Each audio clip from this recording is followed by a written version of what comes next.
ડભોઈ શહેર અને તાલુકામાં હોળી પર્વની ઉત્સાહ અને ભક્તિમય વાતાવરણમાં ઉજવણી કરવામાં આવી હતી।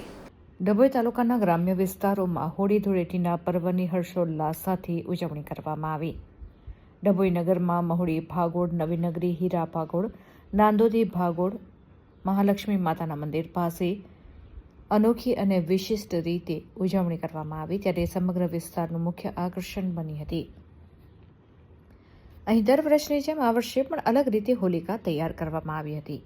આશરે 18 ફૂટ ઊંચી ફોમથી બનેલી વિશાળ હોલિકાનું નિર્માણ કરીને તેની આસપાસ નેચરલ અને પૌરાણિક દ્રશ્યોનું સર્જન કરવામાં આવ્યું હતું, જેને કારણે સમગ્ર સ્થળ જાણે પ્રાચીન કાળના ધાર્મિક પ્રસંગને જીવંત બનાવતું હોય તેવો અદ્ભુત માહોલ સર્જાયો હતો। આ અનોખા આયોજનને નિહાળવા માટે ડભોઈ ઉપરાંત આસપાસના વિસ્તારોમાંથી પણ મોટી સંખ્યામાં ભક્તજનો ઉમટી પડ્યા હતા। દર્શન અને પૂજન માટે લાંબી લાઈનો લાગી હતી।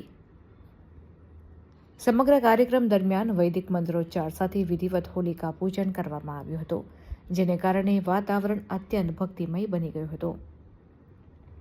પૂજન બાદ ઘેરૈયાઓ દ્વારા આદિવાસી નૃત્ય રજૂ કરવામાં આવ્યું, જે ભક્તોમાં આનંદ અને ઉત્સાહ ભરતું દ્રશ્ય બની રહ્યું।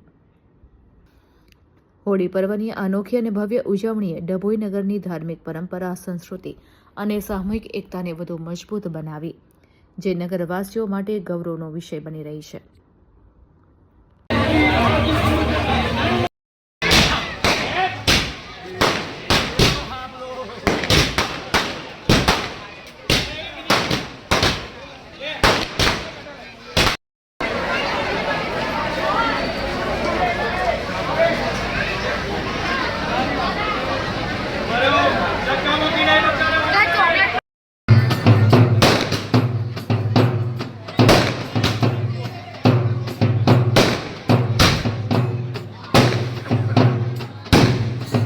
આજરોજ ફાગણ સુદ પૂનમના દિવસે હોળી મનાવવામાં આવે છે અને હોળી ગામમાં, શહેરમાં, શેરીએ શેરીએ હોળી કરવામાં આવે છે અને હોળી માતા માટે જે બધા છાન છે, લાકડા છે અને બધું પતંગો આ તે બધું ભેગું કરી અને હોળી માતાને સાંજે પૂજા કરવામાં આવે છે અને પૂજામાં ધાની, ખજૂર, કેરી બધું ચડાવી અને પ્રદક્ષિણા ફરી અને હોળી માતાની પૂજા કરે છે। અને હોળીનું મહત્વ જુઓ તો વિષ્ણુ ભગવાનનો ભક્ત પ્રહલાદ છે, તો વિષ્ણુ ભગવાનના ભક્ત પ્રહલાદ છે, એમની બેન હોળી માતામાં અંદર પ્રહલાદને લઈ અને જે નાશ કરવા માંગતા હતા, તો અસુરોનો નાશ થાય છે અને ભગવાનનો વિજય થયો।